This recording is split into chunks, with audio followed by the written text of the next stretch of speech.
বাংলাদেশের মেয়েদের ফুটবল ইতিহাসের সেরা ম্যাচ, শুধুমাত্র মেয়েদের কেন, বাংলাদেশেরই ফুটবল ইতিহাসের অন্যতম সেরা ম্যাচ ছিল এটি। যেই ম্যাচের সাথে সম্পৃক্ত ছিল বাংলাদেশের প্রথমবারের মতো এশিয়ান কাপে খেলার স্বপ্ন, এমনকি অলিম্পিক কিংবা বিশ্বকাপের স্বপ্ন। মুখোমুখি হয়েছিল বাংলাদেশের মেয়েরা গুরুত্বপূর্ণ ম্যাচে স্বাগতিক মিয়ানমারের, এবং সেই ম্যাচটা বাংলাদেশের মেয়েরা জিতেছে 2-1 গোলের ব্যবধানে। আপনাদের জানিয়ে রাখি যে মিয়ানমারের র্যাঙ্কিং হচ্ছে 55 এবং বাংলাদেশের র্যাঙ্কিং হচ্ছে 128। তো যখন বাহরাইনের বিপক্ষে বাংলাদেশ 7-0 গোলে জিতলো, অর্থাৎ র্যাঙ্কিং এর 36 ধাপ এগিয়ে থাকা দলের বিপক্ষে বাংলাদেশ এত প্রতাপ দেখিয়ে জিতলো, তখন মনে হচ্ছিল যে মিয়ানমারের বিপক্ষে বাংলাদেশের মেয়েরা তুমুল ফাইট করবে এবং তারা সেই দাপটটা দেখে ম্যাচটা জিতেছে। আলাদা করে বলতে হয় ঋতুপর্ণার কথা, 2 হাফে 2টো গোল করেছে এবং আমরা বলতেই পারি যে আমাদের একটা ঋতুপর্ণা আছে। ফার্স্ট হাফে যে গোলটা করেছে ফ্রি কিকের মাধ্যমে, প্রথমে ফ্রি কিক নিল, এরপর রিবাউন্ডে কি দুর্দান্ত শট, গোলকিপারকে পরাস্ত করলো, বাংলাদেশ 1-0 গোলে এগিয়ে গেল।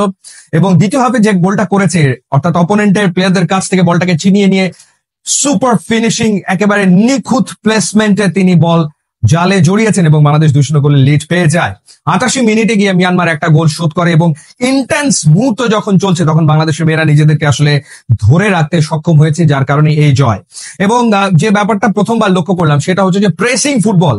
সাধারণত মেয়েরা এরকম প্রেসিং ফুটবল এর আগে কোন ম্যাচে খেলেছে আমার তো মনে পড়ে না। যেভাবে তারা আসলে প্রেস করেছে সেই ক্ষেত্রে ক্রেডিট দিতেই হয় আসলে কোচ যিনি রয়েছেন পিটার বাটলার তাকে। এবং প্রেসিং ফুটবল খেলেছে বাংলাদেশের মেয়েরা, তারা অনেক আপলাইন ডিফেন্স করেছে এবং যার কারণে মিয়ানমারকে তারা বারবার অফসাইডের ট্র্যাপে আসলে ফেলতে সক্ষম হয়েছে। যে কয়েকবার ফেলতে পারেনি সেই কয়েকবার আসলে বাকি কাজটুকু করেছেন বাংলাদেশের গোলরক্ষক রূপনা যিনি ছিলেন তিনি। অর্থাৎ তার খেলা দেখে মাঝে মাঝে মনে হচ্ছিল যে বেনাল নয়ারের খেলা দেখছি কিনা, জার্মানি যিনি সুইপার পজিশনে খেলে থাকেন। আজকে রূপনা ঠিক সেই কাজটাই করেছেন, একদম সুইপার পজিশনে এসে তিনি বল ক্লিয়ার করেছেন, একবার না একাধিকবার। ওভারঅল যে ফুটবল সেন্স, ঋতুপর্ণার কথা বলছিলাম, 2টো গোল তিনি করেছেন, আরো 2টো অ্যাসিস্ট তার হতেই পারতো। শামসুন নাহার তিনি যে গোলটা মিস করেছেন ফার্স্ট হাফে, সেটা গিয়ে সাইড পোস্টে লেগেছে।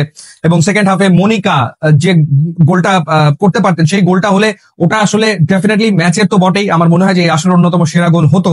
আনফর্চুনেটলি গোলটা আসলে হয়নি এবং 2টো বলই আসলে যোগান দিয়েছিলেন ঋতুপর্ণা। দারুণ খেলেছেন শুরু থেকে শেষ পর্যন্ত, একই রিদম। ওভারঅল এক সাইড থেকে, ডান দিক থেকে শামসুন নাহার সুপার খেলেছেন, বাঁ দিক থেকে ঋতুপর্ণা খেলেছেন, মাঝখান থেকে মনিকা বারবার উপরে উঠে এসছেন।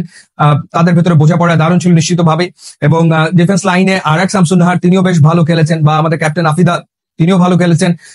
যে football sense, positioning sense, coach যে স্ট্র্যাটেজি দিয়েছে সেটা মাঠে বাস্তবায়ন, সবকিছু মিলিয়ে এক্সেলেন্ট ফুটবল খেলেছে বাংলার মেয়েরা।